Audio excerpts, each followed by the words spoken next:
dia com Jesus. Deus continue abençoando a todos. Estava lendo São Marcos, capítulo 16, aonde a Escritura diz que, tendo Jesus ressuscitado na manhã do primeiro dia da semana, apareceu primeiramente para Maria Madalena, privilegiada, né? E esta indo, falou para os demais, porém eles não creram. Depois apareceu para dois que ia de caminho ao campo, né? De Jerusalém para Emaús. E depois apareceu aos 11 e deu a eles a ordem para pregar o Evangelho, né? A toda criatura, dizendo: quem crer e for batizado será salvo, e quem não crer será condenado. E estes sinais seguirão aos que crerem, né? Em meu nome porão as mãos sobre os enfermos, falarão novas línguas. Nós vamos ler aos Colossenses, no primeiro capítulo, versículos 26 e 27. E depois você pode fazer uma conexão com Apocalipse capítulo 10, versículo 7.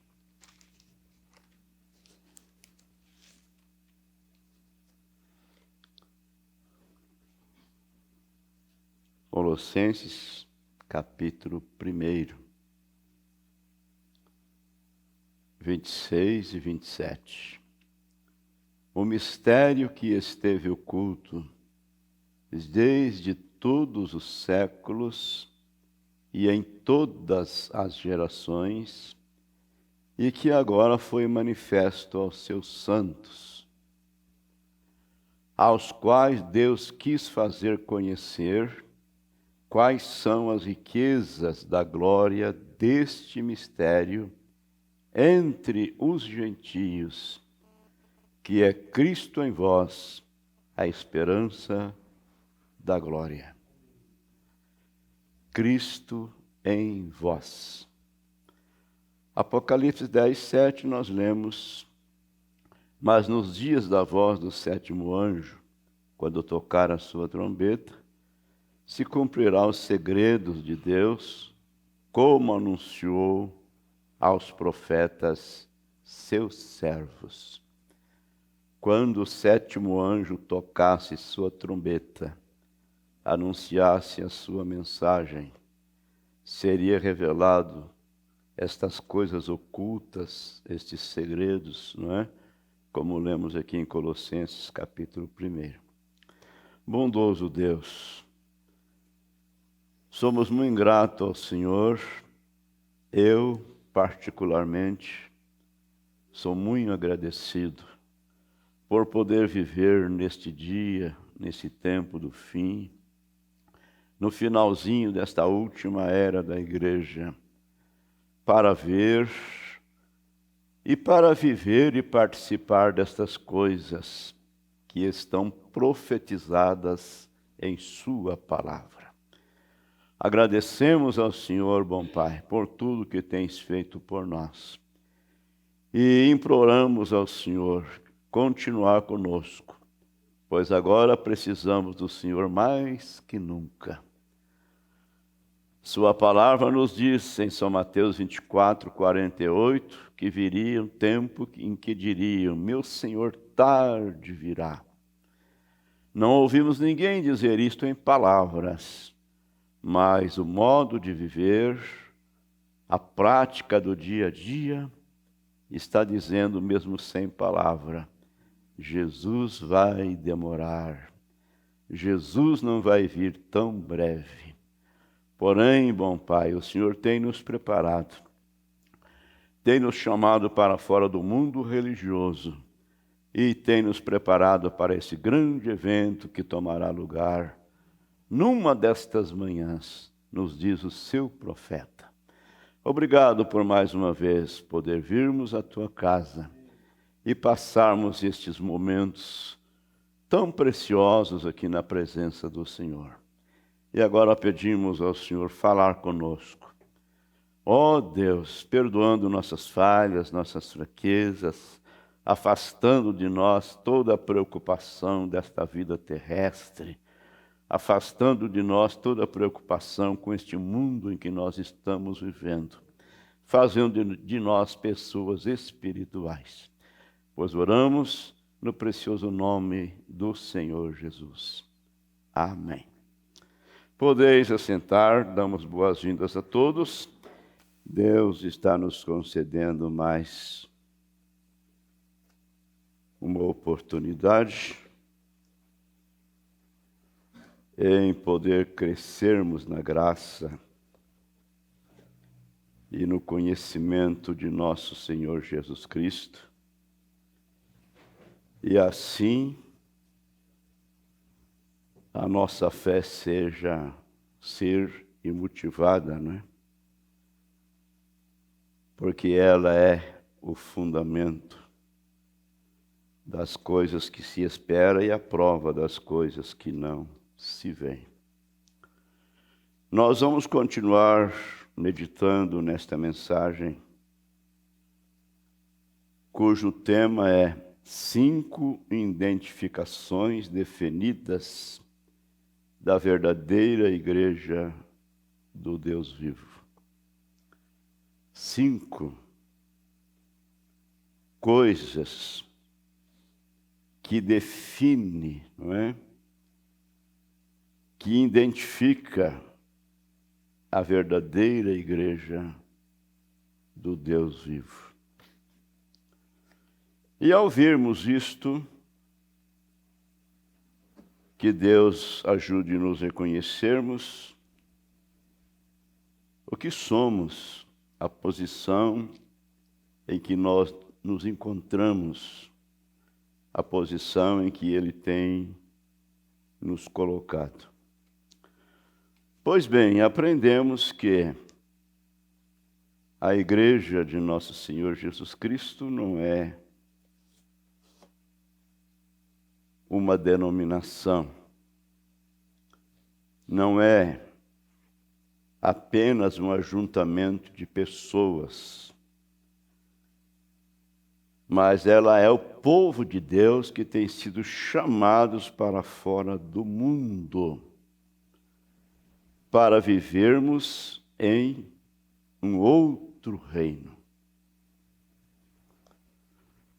O profeta disse que este é o corpo místico de nosso Senhor Jesus Cristo. Ele pregou uma mensagem intitulada A União Invisível, não é? A união invisível, não sei se do povo de Deus ou da igreja. Mas é o corpo místico de nosso Senhor Jesus Cristo. Então aprendemos que, lá no Velho Testamento, a igreja era chamada de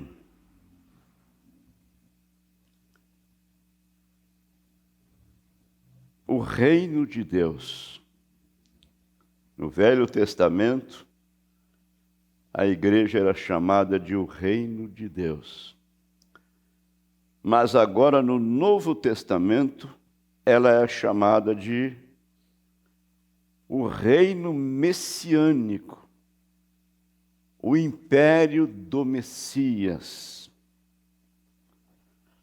onde o Messias governa e reina em seu império. Ele é o cabeça deste reino, ele é o cabeça deste corpo. Ele é o Senhor, aquele que governa, aquele que é dono, aquele que domina. Muito bem, e nós vemos que Deus comparou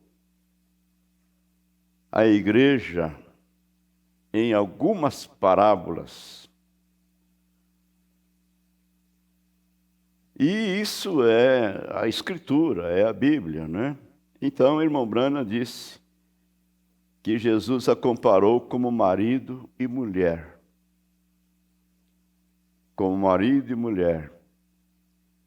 Porque a Bíblia diz assim, que deixará o homem seu pai, sua mãe, e unir-se-á a sua mulher, a sua esposa. E não serão mais dois, mas uma só carne. Não serão mais duas pessoas, mas uma só carne. Então, o irmão Branham diz aqui nesta mensagem que o noivo já não é, a noiva já não é duas pessoas, mas são um. Na mensagem A Segunda Vinda de Cristo, o irmão Branham diz que ela é carne de sua carne e osso de seus ossos. Por isso que Adão expressou quando Deus criou a sua adjutora. Muito bem. Agora, amados, nós estamos vivendo em um mundo que a minha expressão é rude, mas dá para entender que o diabo tem tomado posse. O diabo tem tomado posse do mundo através do espírito religioso. É uma expressão rude, porém é a verdade. Todo mundo é religioso. Porém, estava dizendo ontem para o vizinho, estava limpando o carro e o vizinho aproximou, perguntou para mim, qual é a sua igreja? Meu Deus. Falei, meu caro, nós não denominamos, nós somos cristãos. Nós somos de Cristo e servimos a Cristo segundo as Escrituras. Porque há um só Deus, a Bíblia é a mesma, o Salvador é o mesmo. E por que estamos divididos? O senhor não acha que é uma política religiosa? Ele concordou comigo. Então, o diabo tornou-se posseiro do mundo através do espírito religioso. E cada uma destas denominações diz que tem a verdade. Eu disse para o vizinho, elas têm uma porção da verdade, mas não tem toda a verdade. Porém, existe uma verdade em algum lugar, tem que haver uma verdade, e a verdade é a Bíblia, é a palavra de Deus. Então, eu sempre me recordo da mensagem A Fé Perfeita, onde o irmão Branham diz assim, eis os milhões que perecem, os milhões que poderiam ter sido salvos, porém salvou a mim e a você. Sejamos agradecidos. E ele diz, e você está na economia de Deus, e ninguém pode tomar o seu lugar. Então, amados, nessas igrejas, há muitas pessoas melhor que nós, melhor que a mim, melhor que você, pessoas muito mais religiosas que nós, porém, aprove a Deus, como disse Paulo, revelar o seu Filho em mim. Amém.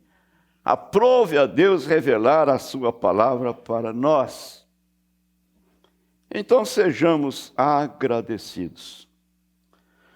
Muito bem, então nós vamos pensar um pouquinho mais, meditar um pouquinho mais juntos aqui, nesta mensagem, as 5 identificações definidas da Igreja do Deus Vivo. Então o irmão Branham diz assim, agora espero que tenham um melhor entendimento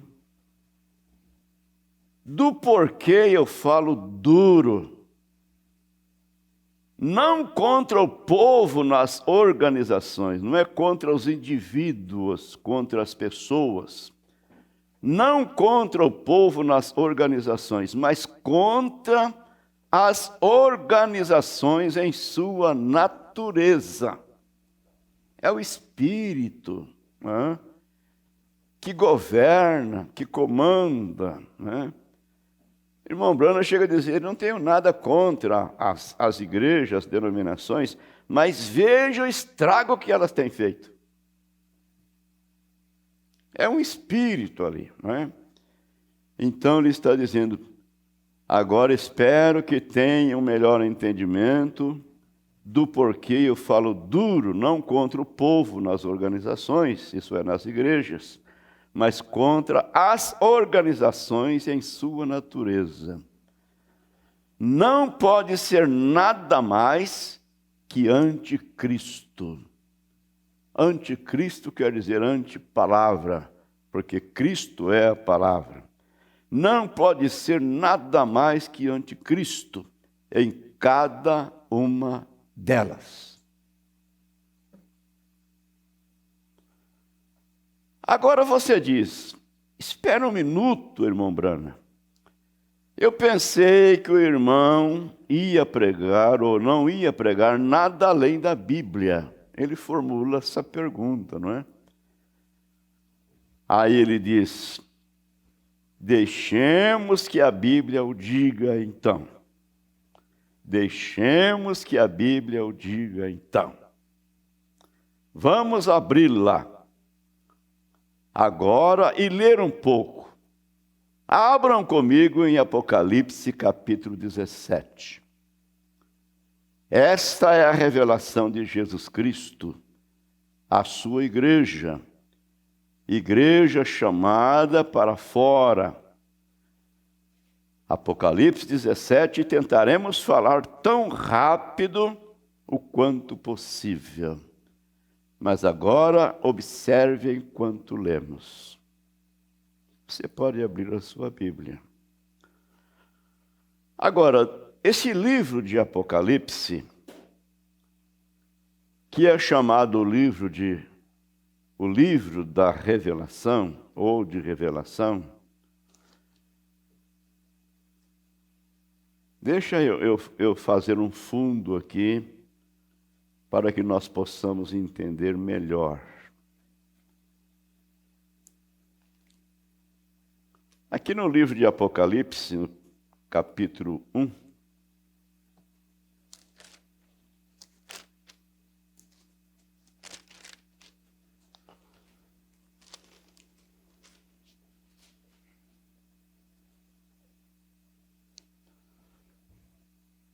primeiro versículo do capítulo 1 de Apocalipse.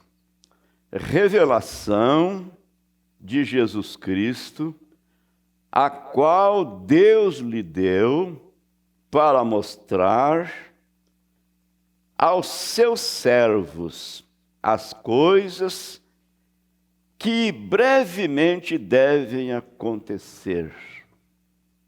Brevemente deve acontecer. Lembrando que para Deus um ano é como 1000 dias como um ano, não é? Que breve deve acontecer. E pelo seu anjo as enviou e as notificou a João, seu servo, o qual testificou da palavra de Deus e do testemunho de Jesus Cristo e de tudo o que tens visto. Vamos para o verso 9. Eu, João, que também sou vosso irmão e companheiro na aflição e no reino e na paciência de Jesus Cristo, estava na ilha chamada Pátimos por causa da palavra de Deus e pelo testemunho de Jesus Cristo. E fui arrebatado em espírito no dia do Senhor. E ouvi detrás de mim uma grande voz como de trombeta, que dizia: o que vês, escreve-o num livro e envia-o às 7 igrejas que estão na Ásia, a Éfeso, a Esmirna, a Pérgamo, e a Tiatira, e a Sardo, e a Filadélfia, e a Laodiceia. Então, João estava preso na ilha de Patmos por causa da palavra de Deus. E Deus o arrebatou em espírito. Aí o adventista diz assim, olha, foi num sábado que ele foi arrebatado. Mas ele foi levado em espírito para o dia do Senhor. E Deus mostrou estas coisas para ele.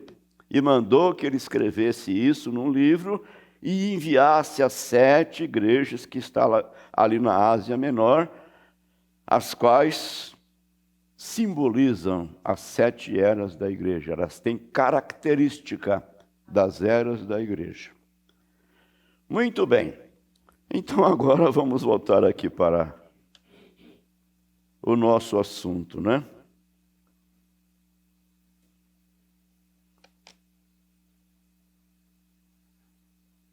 O profeta está dizendo, vamos abri-la agora e ler um pouco. Abram comigo em Apocalipse 17. Esta é a revelação de Jesus Cristo, à sua igreja, a igreja chamada para fora.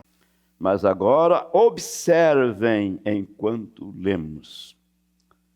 Veio a mim um dos 7 anjos que tinha 7 taças e falou comigo dizendo, vem, mostrar-te-ei a condenação da grande prostituta que está sentada sobre muitas águas. Deus está falando em parábolas, mas assim como Pedro teve o privilégio, né, de alcançar a revelação de quem era a pessoa de Jesus Cristo, né, Deus, o próprio Deus, revelou para ele que ali estava o Filho de Deus.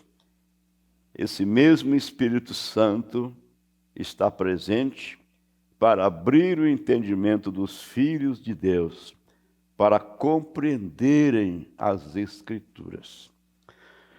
Então, amados, veja bem, o anjo chamou a João e disse, vem a mim, ou melhor, veio a mim um dos 7 anjos que tinha 7 taças e falou comigo, dizendo, vem, mostrar-te-ei a condenação da grande prostituta que está sentada sobre muitas águas.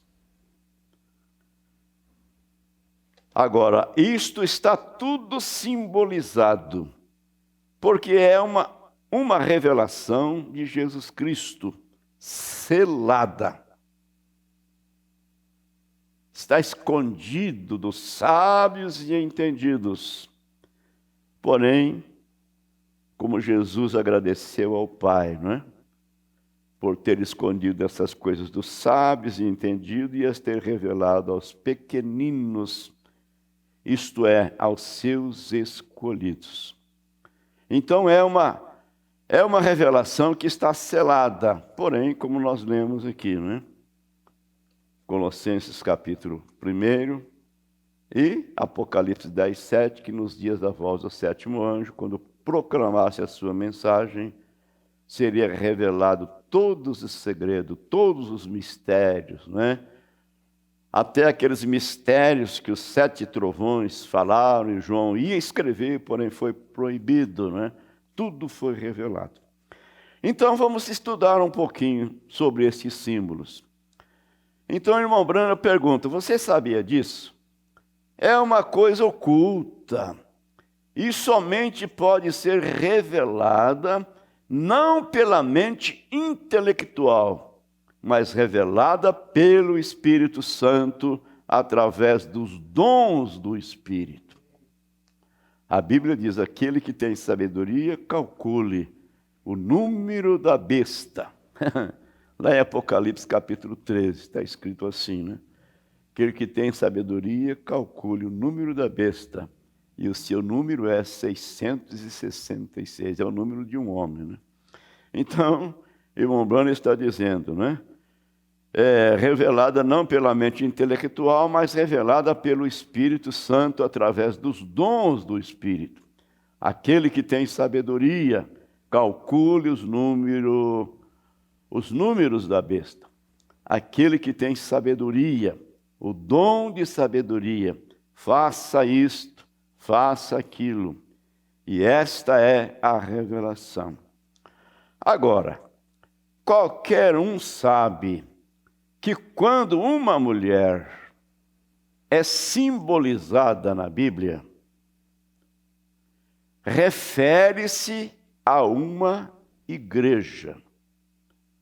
Quando a mulher, como a Bíblia se fala de uma mulher na Bíblia, então ela está falando de uma igreja. A mulher está representando, simbolizando uma igreja. A igreja de Cristo é chamada a noiva. A noiva. Paulo disse: desposo-vos com Cristo como uma virgem pura.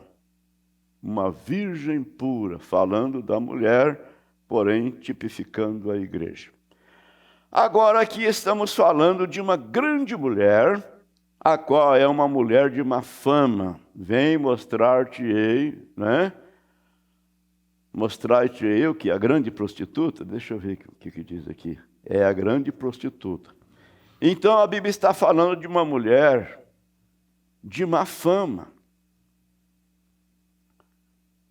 Vem mostrar-te-ei a condenação da grande prostituta. Falando de uma mulher de má fama, qual é uma mulher? Disse o anjo a João: a condenação da grande prostituta, que está sentada sobre muitas águas. Que paradoxo, né? Paradoxo para a mente humana. Uma mulher assentada sobre muitas águas. Lembramos que isto é símbolos, né? Então, no verso 15, a Bíblia mostra que as águas que viste, onde se assenta a prostituta, são povos, vejam bem, são povos, multidões, nações e línguas. Esta grande prostituta, que é a igreja, não é? Está sentada sobre povos, nações e línguas, ela está por cima, governando tudo. Poderosa, né? Meu Deus. Portanto, as águas sobre as quais a mulher estava sentada por cima, ela tinha o controle das nações, povos, multidões e línguas. Ela controlava isto tudo. Uma mulher de má fama. Agora, por que ela é uma mulher de má fama? Vamos ver isto. Agora, se uma mulher é de má fama, se soubéssemos que uma mulher fosse chamada disso no natural, fisicamente, né? Uma mulher, nós saberíamos que ela foi infiel ao seu esposo. Se ela é uma mulher de má fama, então é porque ela é uma mulher que foi infiel ao seu marido, ao seu esposo. E é disso que ela seria chamada. Então ela estaria fingindo viver fiel a um homem que é o seu marido, porém fingindo, né? Vivendo infiel a ele. Está certo? A congregação diz amém. Bem, então esta é a igreja que diz que Cristo é seu esposo. Veja que ela está fazendo tudo no nome do Senhor Jesus Cristo, tomando o nome dele simplesmente para apagar o seu brilho, entendeu? Porém, ela é infiel a ele. O profeta vai mostrar para nós aqui. E nós vamos ver isso com a ajuda das Escrituras. Então, ela estaria fingindo viver fiel a um homem e vivendo infiel a ele.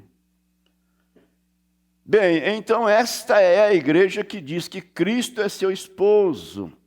Porém, sua doutrina é contrária ao seu ensinamento. Cristo, que ela diz que é seu marido, diz uma coisa, porém ela não obedece. Ela fala outra coisa. A Bíblia ensina uma coisa e ela diz, não, isso não faz mal, isso não tem importância, não é? Então ela é uma mulher infiel ao seu marido. Ela é uma prostituta.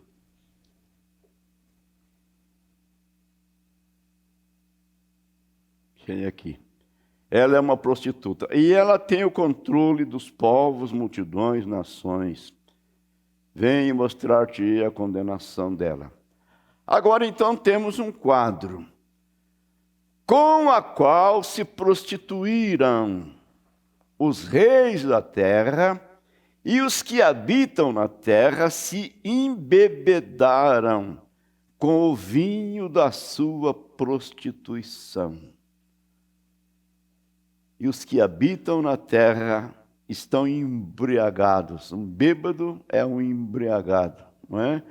Com o vinho de sua prostituição, isso é com a sua doutrina.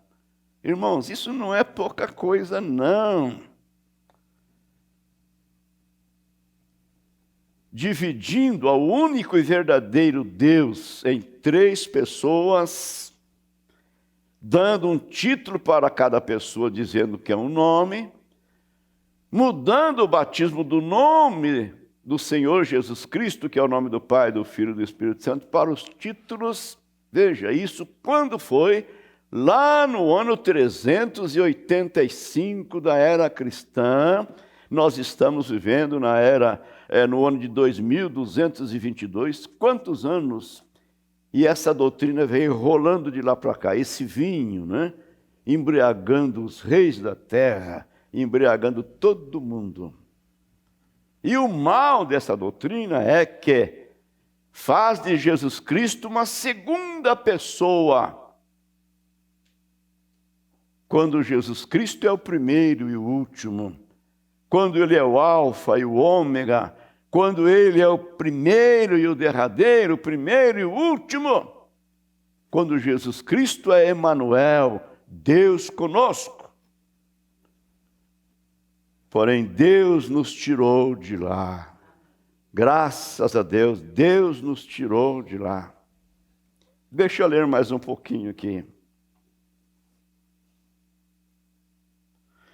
Então, o irmão Brana diz, citando a Escritura, com a qual se prostituíram os reis da terra e os que habitam na terra se embebedaram com o vinho de sua prostituição.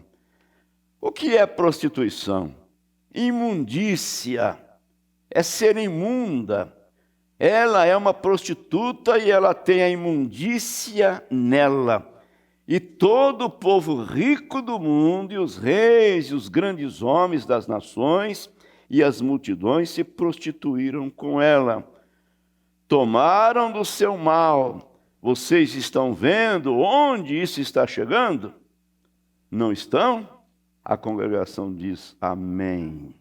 Agora, eu não sou responsável por escrever isto. Quer dizer, não foi eu quem escrevi a Bíblia. Eu não sou responsável por estar isso escrito aqui. Mas eu sou responsável se eu não ensinar isto.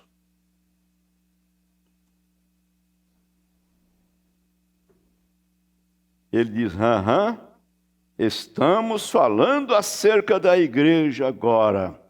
Agora, se notarem, enquanto vamos um pouco mais adiante. Então, aí nós vemos na Bíblia, como o profeta diz, nós não obrigamos nossas mulheres vestirem assim, nós não obrigamos nossos homens a não beber, não fumar, não julgar, nós damos o padrão da Bíblia. E se são nascidos de novo, então obedecerão. Né? Então, lá no livro de Deuteronômio 22:5, a Bíblia diz que não haja vestimenta do homem na mulher, e nem vestimenta da mulher no homem, porque é abominação para Deus. E o que ela ensina?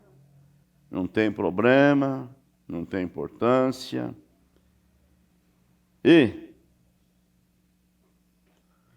lá em 1 Coríntios capítulo 11, a Bíblia diz que a mulher deve ter o seu cabelo crescido. Não está escrito que a mulher não deve cortar o seu cabelo. Está escrito assim, a mulher deve ter o cabelo crescido, porque lhe é honroso. É um sinal de poderio por causa dos anjos. O que ela está dizendo? Não tem importância, não faz mal, e etc, e etc. 1 Timóteo 2, a Bíblia diz que as mulheres devem trajar-se em traje, ou vestir em trajes honestos. Aí você vê a maneira em que as mulheres, que são ensinadas por elas, porque as filhas estão agindo pior que a mãe, né? Então as mulheres que são ensinadas por elas, veja como elas saem aí na rua. Eu pergunto se isso é trajes honesto. Quando Timóteo disse que elas devem trajar-se em trajes honestos, a Bíblia diz que elas devem aprender em silêncio.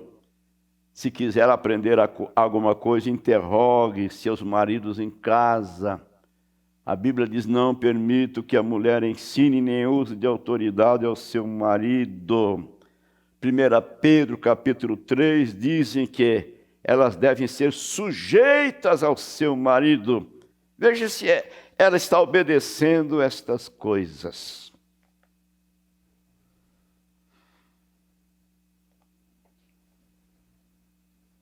Então, irmão Branham está dizendo, não sou responsável por escrever isto, mas sou responsável se não ensinar isto.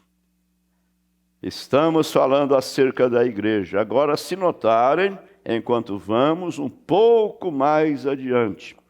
E levou-me em espírito para um deserto, e vi uma mulher assentada sobre uma besta de cor escarlate.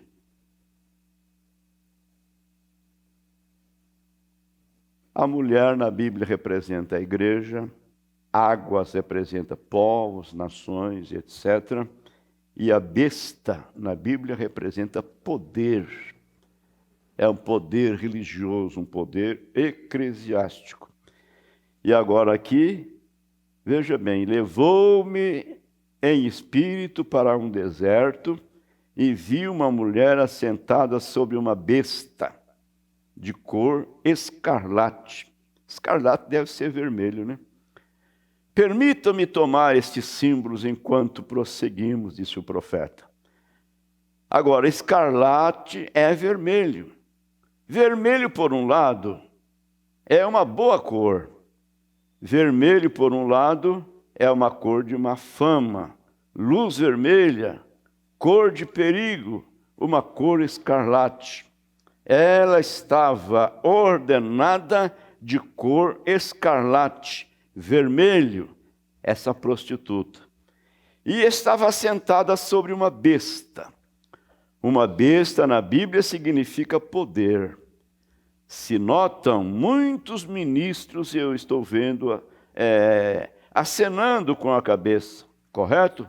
Porque são professores da Bíblia. Uma besta significa um poder. Vemos estas bestas da Bíblia, de Apocalipse 13 e de Daniel, subindo da água. Bestas, poderes, subindo dentre o povo. Mas notaram, em Apocalipse 13, quando os Estados Unidos subiram, é uma única besta na Bíblia, a qual subiu, não subiu das águas. É uma única besta na Bíblia, a qual subiu, que não subiu das águas.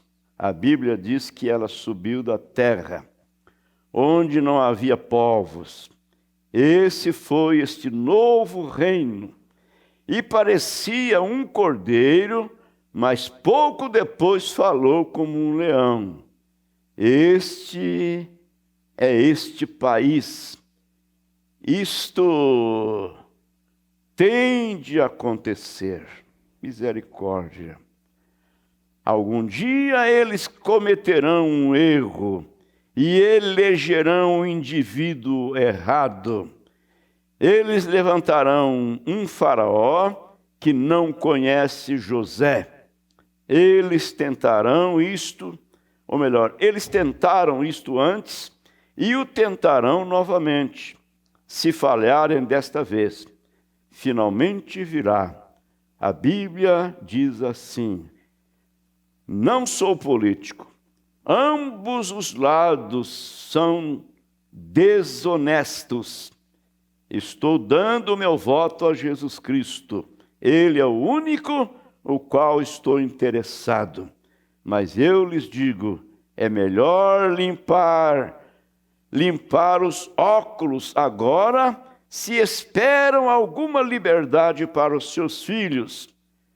Não sei quão perto, não sei quão perto está. Orem. Muito bem. Então, amados, o profeta está mostrando para nós que há algum acontecimento ali nos Estados Unidos. Ele disse que eles já tentaram uma vez e falharam, mas que eles vão tentar de novo. E se falharem, porém, isso acontecerá. Então ele está mandando limpar bem os óculos, não é? Para ver se esperam, ver se têm alguma liberdade sobre os seus filhos. E naquelas 7 visões que Deus deu para ele, então ele viu na visão uma explosão, e quando olhou para trás só viu fumaça, não é? E crateras sobre a nação dos Estados Unidos. Eu vejo este acontecimento que está acontecendo agora ali, naquela guerra, eu vejo o pavio, não é? O estupim de uma grande bomba que pode explodir a qualquer momento. Ontem, lá no Vaiporão, o irmão começou a falar para mim, a guerra está ficando pior, né? Mas eu não tinha tempo para ouvi-lo. E, oxalá, estejamos preparados. Porque o nosso Elias disse que quando a primeira bomba atômica sair do hangar, Jesus arrebatará a sua noiva. Amém. Nós não estaremos aqui para a grande tribulação. E isso pode acontecer a qualquer momento. A Rússia está rugindo. E as Nações Unidas estão até então protelando a coisa. Estão com medo, porque sabem que se explodir vai acabar todo mundo, né? É tal como esses homens terroristas, né? Colocam a bomba em seu próprio corpo e vai lá no meio das pessoas e explode aquilo, sabendo que ele vai morrer junto, né? Que Deus nos ajude. Vamos continuar um pouquinho mais. levou-me em espírito a um deserto e vi uma mulher, igreja, assentada sobre uma besta de cor escarlata que estava cheia de nomes de blasfêmia e tinha 7 cabeças e 10 chifres. 7 cabeças. Aqui embaixo diz, as 7 cabeças que estavam na besta são 7 montes sobre os quais a cidade está assentada. Que coisa, né? Uma besta com 7 cabeças, meu Deus, 10 chifres. Aí para a mente humana a gente fica vendo uma coisa horrorosa, não é? E veja bem o que é os símbolos, não é? O profeta está dizendo isso aqui para nós bem claro. Veja. 7 cabeças. E aqui embaixo diz, as 7 cabeças que estavam na besta são 7 montes sobre os quais a cidade está assentada. Agora, qual cidade está edificada sobre 7 montes? A congregação responde, a congregação diz, Roma. Ela está rodeada de 7 montes. Roma, exatamente uma cidade assentada sobre 7 montes. Uma igreja, uma mulher, uma prostituta que controlará o mundo com seus poderes. Ora, é tão claro quanto ler o jornal. Estão vendo? Certamente. Agora, e a mulher estava vestida de púrpura e de escarlata. A mulher, a igreja, vestida de púrpura e escarlata, rica, não é? Adornada com ouro e pedras preciosas e pérola. Tem gente que tem vontade de ir lá em Jerusalém, né? Conhecer Jerusalém, aquelas terras. Eu tinha vontade de conhecer Roma. Tinha vontade mesmo de entrar lá dentro daquela igrejona assim para mim ver bem como é que é, né? Ouro por todos os lados. Pedra preciosa por todos os lados. Irmão Brana diz, diga-me, onde uma delas alguma vez pagou imposto? Diga-me, onde alguma vez uma delas pagou imposto de renda? Diga-me onde foram taxadas por causa de alguma coisa. Onde foram taxadas, perseguidas, levadas lá no tribunal, sei lá onde, como estava aqueles advogados correndo atrás do profeta, né? Para receber aqueles impostos. O profeta está dizendo, diga-me onde foram taxadas por causa de alguma coisa. Elas têm passagem livre para tudo que queiram fazer. Ainda assim, Deus tem filhos ali. Amém. Deus está recolhendo estes últimos, amados. Nós devemos desesperar e falar com as pessoas, porque sabemos que quando entrar o último membro deste corpo místico, se dará o arrebatamento. Agora, nós não sabemos quem é ou quem não é. Às vezes tem algumas pessoas ao nosso lado despercebidas, não está sabendo de nada. Será que Deus tem outros lábios para falar, sem ser os nossos? Será que Deus precisa usar o jumento, como falou com Balaão?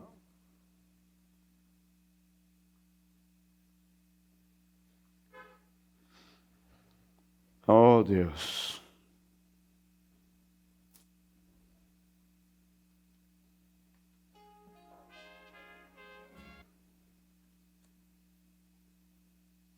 Ainda assim Deus tem filhos ali, sem dúvida que tem. Exatamente como a panela não pode chamar a chaleira de preta. Estão todas na mesma trempe, não é? Todas no mesmo fogão. Muitas vezes os protestantes dizem: bem, os católicos, eles assassinaram este, aquele e o outro. Quem assassinou Giuseppe Smith?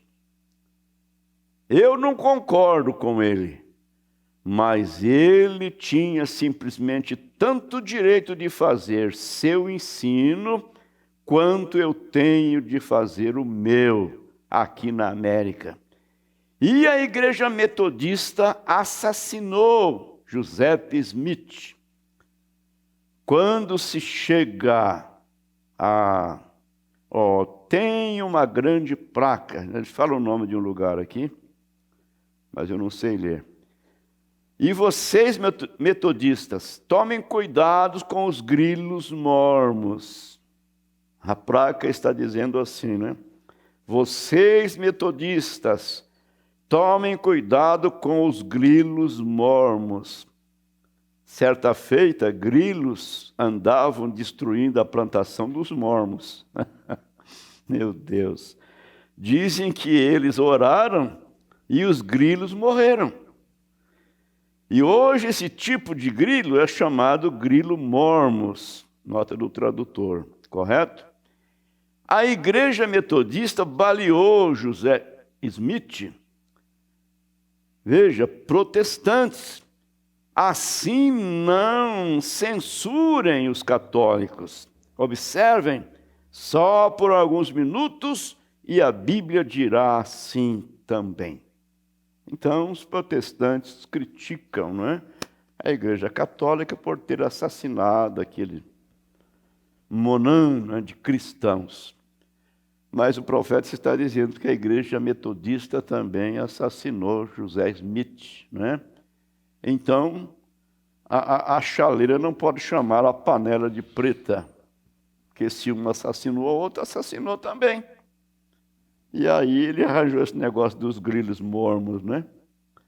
Então, colocaram a placa lá, né? Cuidados, metodista, com os grilos mormos, né? Aí o irmão Brana disse que os grilos atacaram a lavoura dos mormos e eles oraram e os grilos morreram. Meu Deus, isso é bom demais, né? Descontrai um pouquinho.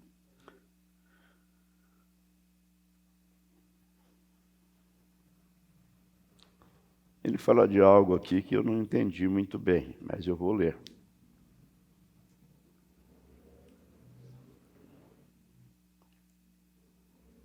A Bíblia dirá assim também: pedras preciosas, pérolas, e tinham na sua mão cálice de ouro cheio da abominação, da imundícia de suas prostituições. São doutrinas, o que ela estava divulgando, reis da terra bebendo isto. Aí eu lembro da minha esposa, grandão e bobão. Os reis da terra bebendo isto. Fumando essa tapiação. Caminho largo. Qualquer um que puder crer nisto, poderia crer nos comprimidos de vitaminas do irmão Jacques, que pode se aspergir água sobre uma mulher casada com um homem por 30 anos e que teve um bando de filhos e transformá-la novamente em uma virgem e enviá-la a um leito nupcial essa noite com seu marido. Qualquer um que puder crer que esta água santa fará isso, pode crer em qualquer coisa. Isso mesmo. Mas os reis da terra cometem tais coisas. É de modo que possam viver e ter uma sensação de tranquilidade. É de modo que possam viver e ter uma sensação de tranquilidade. Tudo vai bem, não é? Tudo vai bem. Até que sai a notícia que acertaram um grande iceberg, aí muda o ritmo, né? Mais perto quero estar, meu Deus, de ti. Uma sensação de que tudo vai bem. Mas no fundo do coração você sabe que está podre. Necessita-se do sangue de Jesus Cristo para limpá-lo. Mas agora note, ela foi a primeira igreja organizada. A Bíblia fala disto. Amém.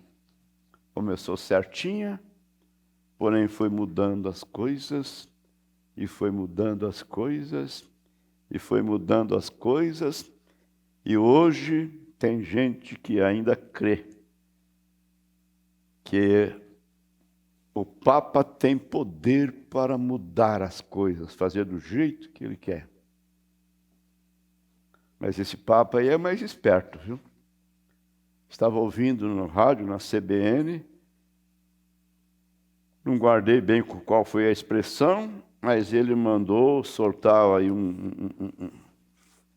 uma mensagem aí, querendo requerer dos membros da igreja o que eles acham da igreja, o que eles estão achando da igreja. Fazer uma pesquisa. Isso é uma boa coisa. Se eles forem sinceros, né?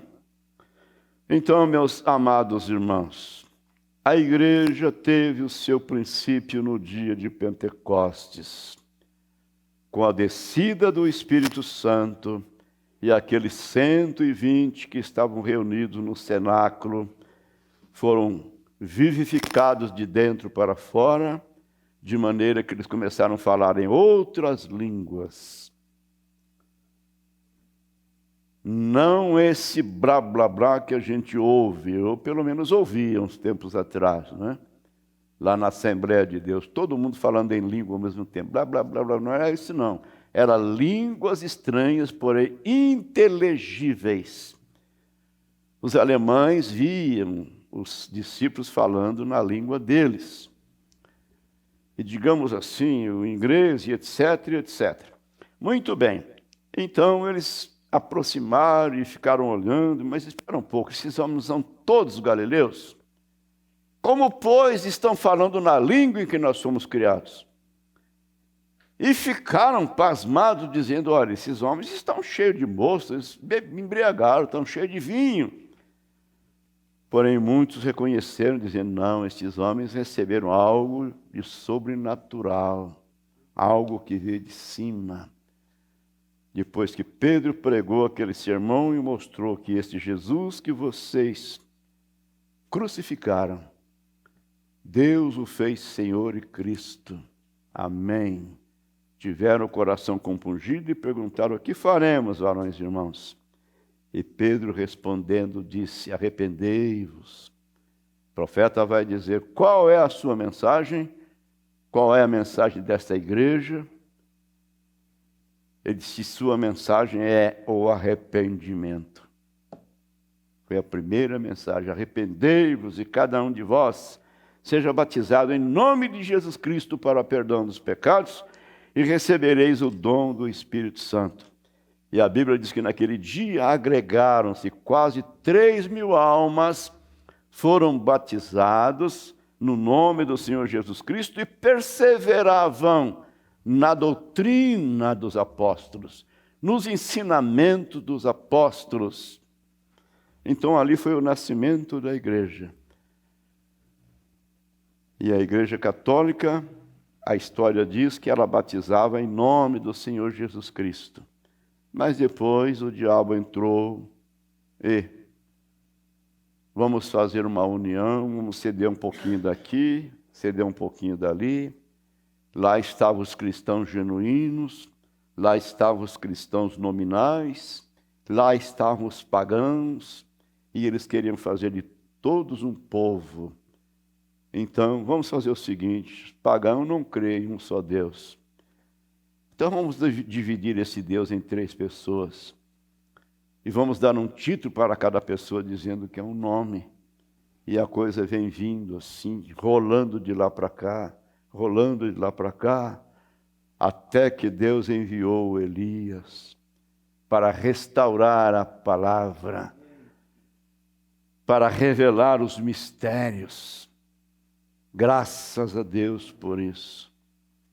Bondoso Pai, damos graças a Ti, meu bom Deus, pelo Senhor ter usado de misericórdia para conosco. Onde estaríamos nós, se não fosse a mensagem do 7º anjo de Apocalipse, capítulo 10, o Elias de Malaquias 4, que o Senhor nos enviou, Pai, para nos tirar da grande confusão religiosa. E agora, Senhor Deus, visto que o Senhor tem feito isto por nós, eis-nos aqui, estamos nas mãos do Senhor. Venha levar a cabo essa boa obra que o Senhor mesmo iniciou em nossas vidas, em nossos corações. Nós te pedimos agradecidos, Senhor, no nome de Jesus, teu Filho amado. Amém. Deus os abençoe, meus amados.